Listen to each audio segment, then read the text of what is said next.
अब एक अमेरिकी सैन्य विमान C-17 ग्लोब मास्टर से अधिक अवैध भारतीय अप्रवासियों को लेकर पंजाब के अमृतसर में उतरा है। यह अवैध अप्रवासियों के लिए ट्रंप प्रशासन की सैन्य परिवहन उड़ानों का सबसे दूर का गंतव्य है। यह C-17 ग्लोब मास्टर कथित तौर पर टेक्सास के सैन एंटोनियो से रवाना हुआ है। अब अधिकांश निर्वासित प्रवासी पंजाब या गुजरात राज्य से हैं। अब रिपोर्टों के अनुसार निर्वासित किए गए लोगों में 79 पुरुष, 25 महिलाएं और 12 बच्चे शामिल हैं और उनमें से 33 गुजरात के हैं, 33 हरियाणा, 30 पंजाब से, 3 महाराष्ट्र से, 3 उत्तर प्रदेश से और 2 चंडीगढ़ से हैं। अमेरिकी राष्ट्रपति डोनाल्ड ट्रंप अपने आव्रजन एजेंडे को पूरा करने के लिए तेजी से अपनी सेना की ओर रुख कर रहे हैं, जिसमें अवैध प्रवासियों को निकालने के लिए उनके सैन्य जेट का उपयोग मेक्सिको सीमा पर अतिरिक्त सैनिक तैनात किए गए हैं। अमेरिकी अधिकारियों ने कहा है कि उन्होंने हिरासत में लिए गए अवैध अप्रवासियों को ग्वांतानामो सैन्य अड्डे पर भेजना शुरू कर दिया है। ग्वांतानामो मुख्य रूप से एक विवादास्पद हिरासत केंद्र के रूप में जाना जाता है, क्योंकि यहाँ संदिग्धों को रखा जाता था जिन पर संयुक्त राज्य अमेरिका द्वारा आतंकवाद से संबंधित अपराधों का आरोप लगाया गया था। लेकिन अड्डे का इतिहास प्रवासियों को रखने के लिए भी रहा है। राष्ट्रपति डोनाल्ड ट्रंप ने पिछले सप्ताह वहां 30,000 लोगों के लिए प्रवासी सुविधा केंद्र की तैयारी के आदेश दिए थे और वियन सैन इस कहानी पर बहुत बारीकी से नजर रख रहे थे और उन्होंने हमें यह रिपोर्ट भेजी है। सुनिए, अवैध भारतीय अप्रवासियों को लेकर एक अमेरिकी सैन्य विमान उत्तरी शहर अमिट्स में उतरा है। अब हम जानते हैं कि यह विकास उस नीति का हिस्सा है जिसे नए ट्रंप प्रशासन ने अपनाया है, जो अवैध आव्रजन के मामले में एक बहुत ही आक्रामक और मजबूत नीति है। वास्तव में 21 जनवरी को द्विपक्षीय बैठक के दौरान भारतीय विदेश मंत्री और नए अमेरिकी विदेश मंत्री मार्को रूबियो के बीच आव्रजन के मुद्दे पर बातचीत हुई है और भारत ने यह स्पष्ट कर दिया है कि यह अवैध प्रवास को स्वीकार नहीं करता है, यह केवल कानूनी प्रवास का समर्थन करता है। इसलिए कुल मिलाकर यह एक महत्वपूर्ण विकास है जो भारतीय प्रधानमंत्री नरेंद्र मोदी की संयुक्त राज्य अमेरिका यात्रा से कुछ दिन पहले आ रहा है, जहां ध्यान इस बात पर होगा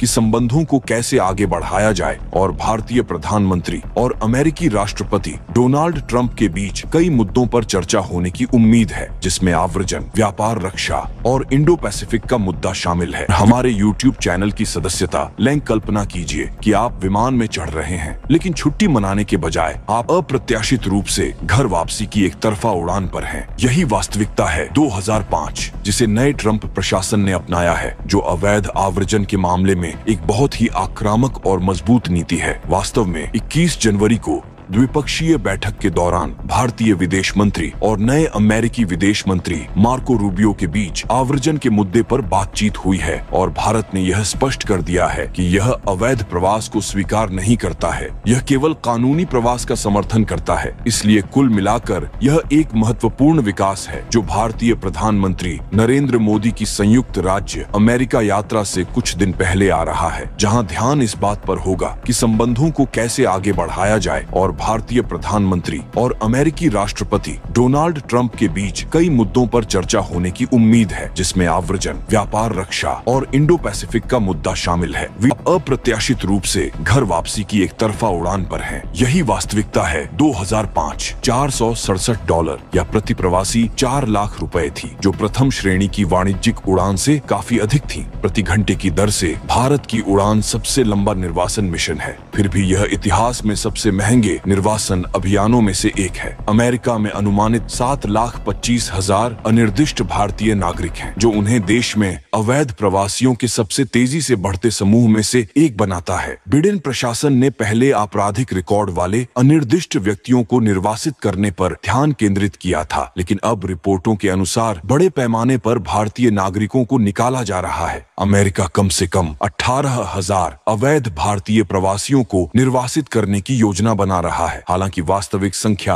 बहुत अधिक हो सकती है। भारत अपने नागरिकों को वापस लेने में अमेरिका के साथ सहयोग कर रहा है। हालांकि सरकार यह सुनिश्चित करने के लिए भी उत्सुक है कि ये निर्वासन कानूनी प्रवासन मार्गों को प्रभावित न करें, खासकर भारतीय छात्रों और पेशेवरों के लिए जो अमेरिकी अर्थव्यवस्था में महत्वपूर्ण योगदान देते। ऐसा नहीं है आप जानते हैं कि यह वांछनीय नहीं है, यह निश्चित रूप से प्रतिष्ठा के लिए अच्छा नहीं है। इसलिए हमने हर देश के साथ ऐसा किया है और अमेरिका कोई अपवाद नहीं है। हमने हमेशा यह दृष्टिकोण अपनाया है कि यदि हमारे कोई नागरिक यहाँ कानूनी रूप से नहीं है, यदि आप सुनिश्चित हैं कि वे हमारे नागरिक हैं, तो हम हमेशा उनके वैध भारत वापसी के लिए खुले हैं। इसलिए यह संयुक्त राज्य अमेरिका के लिए एक अनूठी स्थिति नहीं है। हालांकि सरकार उन्हें स्वीकार करने से पहले निर्वासितों की राष्ट्रीयता को सत्यापित करने पर जोर देती है। भारत के लिए प्राथमिकता इस स्थिति को इस तरह से प्रबंधित करना है जिससे अमेरिका में कानूनी प्रवेश चाहने वाले भारतीयों पर नकारात्मक प्रभाव न पड़े। आने वाले महीनों में और अधिक निर्वासन उड़ानों की उम्मीद है। यह मुद्दा भारत में एक महत्वपूर्ण विषय बन सकता है। आज अमेरिकी राजनयिक संबंध 205 निर्वासित भारत लौट रहे हैं, लेकिन यह सिर्फ शुरुआत है। अमेरिका द्वारा अवैध आव्रजन पर कार्रवाई तेज करने के साथ हजारों और लोगों को जल्द ही निर्वासन का सामना करना पड़ सकता है। आव्रजन नीतियों के बारे में अपने विचार हमें नीचे टिप्पणी में बताएं और वैश्विक मामलों के अधिक गहन विश्लेषण के लिए लाइक, शेयर और सब्सक्राइब करना न भूलें। संगीत।